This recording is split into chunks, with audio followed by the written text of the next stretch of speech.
السلام عليكم ورحمة الله وبركاته. بسم الله والحمد لله والصلاة والسلام على رسول الله. walaalayaal waxaan ka ambabaxay magaalada Istanbul waxaan ku sii jeedaa magaalada caasimadda Ankara. Kaligay baan ahay kelinimadu nabiguna waa ka dardaarmay mana fiicnaba. Laakiin waa ku qasbanahay oo adeerkay oo xanuunsan baa la iga soo qayriyay isagaan marka ku socdaa. walaalayaal inaan codkan idiin soo duubo waxa igu kalifay jidka intaan marayay ayaa waxaan arkay waddankan sida uu u dhisan yahay waddankan Turkiga sida uu u dhisan yahay looga shaqeeyay البنية التحتية waxa loo yaqaano iyo waxyaabaha asaaska u ah dhismaha waddanka haday noqon lahayd jidadka haday noqon lahayd biyagelinta haday noqon lahayd buundooyinka haday noqon lahayd waxbarashada asaasiga ah haday noqon lahayd quutu daruuriga haday noqon lahayd nabadgelyada haday noqon lahayd dhan kasta Allah u siyaadiyo marka qalbiga ayaa i dhaqaaqay runtii waxaana igu soo dhacday magaalada Hargeysa suuqii maalin dhaweyd naga gubtay waxay sheegeen dadku in uu sababsaday jid la'aan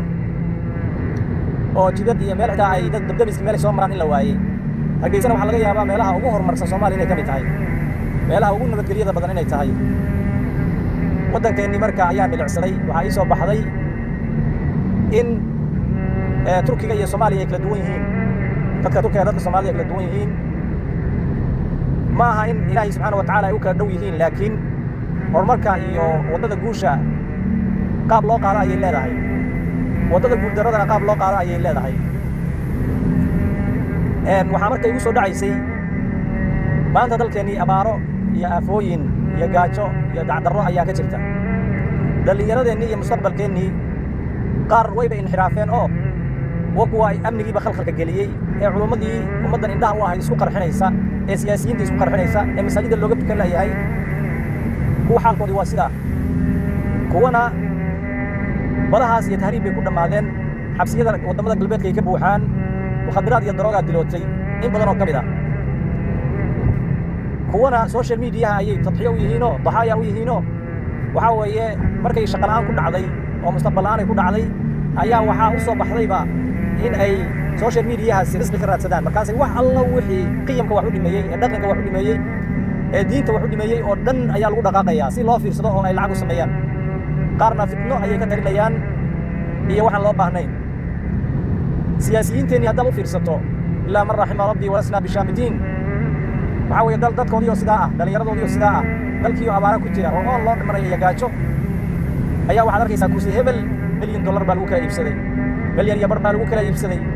waxaa weeye xitaa deeqihii ay dadka kale inoogu soo deeqeen balgunnimo ka weyn miyaad arkeen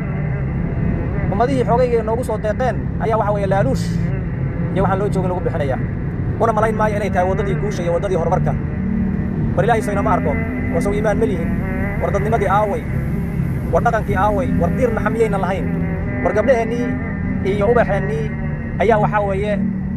mustaqbal la'aan meel walba daadsan war cirdigeennii iyo sharafteenii aaway war Soomaaliya qaflada aan ka toosno war Soomaaliya qaflada iyo hurdada aan ka toosno إلهي سبحانه وتعالى تركيا إلهي مين نجح جان بقوش إلهي بين نجح جان ولا لا يالسو معها سو إنه ما كان فكرنا معها الإلهي عم برينه أفرك واحد ربع يقدم من مسافر نوانا هاي ذلك يجي الدين تيجنا يتذكر يجنا واتعلى هاي يا إبن مرات يقرشنا يا قف مسلم سكدا سومالي قف مسلم وقلبي جيجا وحواه يمشرو إلهي وحن كبر يا جل جلاله وبشر رمضان كوي لباني الله إنه نقدره آخر ضوضنا أي كم قيمة بلنتا يا دنيا دودا adeerka iyo inta xanuunsan Allah caafiyo cid walba muraadna muraadkeeda Allah u fududeeyo mustaqbalkeena adduunyo midka aakhirada Allah inoo hagaajiyo boggeena Ilaahay burcad hayso mariyo madaxdeena tawfiiqna Allah waafajiyo Ilaahay subhanahu wa ta'ala diintiisa nagu walaaleeyo dadkeena kala qoqoban Ilaahay subhanahu wa ta'ala qulubtooda ay soo jeediyo shacbiga Soomaaliyeed iyo bulshada Soomaaliyeed dantooda kuwii karta oo sababtii guusha iyagu hormuud ka noqda Allah ka dhigo inta xun ku iska qabta Allah ka dhigo انت ورمناكسن كوي تاغير الله كدغو الهي سبحانه وتعالى هنا اللي بان اخريه دوبا اللهم امين والسلام عليكم ورحمه الله وبركاته